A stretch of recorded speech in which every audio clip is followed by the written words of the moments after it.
I enjoy getting onto my mountain bike, feeling free, getting the adrenaline rush, just stretching your abilities. I think in the spirit of the moment, as you feel every part of your body aching, you don't think about the fact that you're actually consuming more oxygen to drive you up that hill. But soon after the fact, you realize how dependent we are on the quality of air that we breathe to be able to cycle in urban environments. I think it's widely documented that South Africa air quality is way off the guidelines that is prescribed by the World Health Organization. And one often thinks, will our kids and grandchildren have the same privileges to train and exercise in our urban areas in the future if we don't change the way we look at air quality? So unless we as an industry don't adopt greener solutions, we'll see the quality of our air deteriorating even further.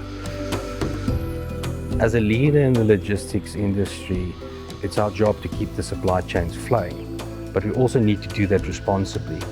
So we've raised our commitment from specific scope 1, 2 and 3 reductions by 2030 to achieve the net zero across all our operations by 2050.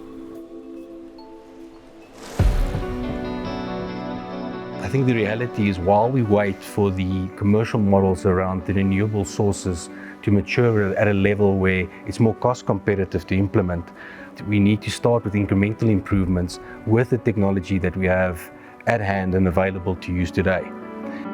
So effective from July, we will have our first Euro 5 standard units in our fleet, with a plan by the end of 2023, 10% of our fleet will be compliant to the European Union Euro 5 emitting standards. The upgrade to the Euro 5 is almost a 60% reduction in harmful gas emissions compared to the Euro 3 engine. Although it's a small incremental improvement, as we defleet, we'll continue to onboard more Euro 5 spec engines into our fleet to ensure that over a period of time we comply 100% with Euro 5 standards. For South Africa as a whole, it is a challenge. While it's a more mature environment in European countries, it's not impossible that South Africa can accelerate the development of those supplies in the near future.